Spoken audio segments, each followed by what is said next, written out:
Paano nga ba nag-work ang 50, 20, 20, 10 rules sa pagbabudget? Halimbawa, itong 100 na to ang kabuuan ng inyong kinikita.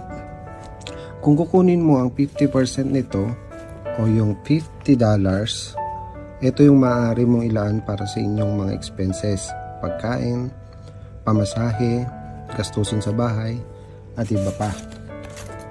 At kukunin mo din syempre yung 20%. Etong unang 20% na to, ang pwede mong itabi bilang iyong ipon o savings. So kung magtatabi ka ng $20 kada buwan, sa loob na isang taon, meron ka na agad $240.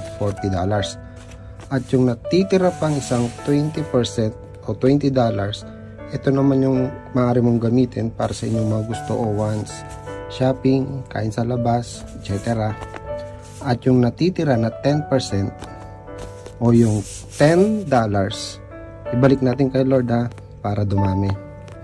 Kaya kung gagastos ka ng wala sa budget, pag-isipan mo muna, kasi maaaring yung savings mo ang makain, wala talagang matitira.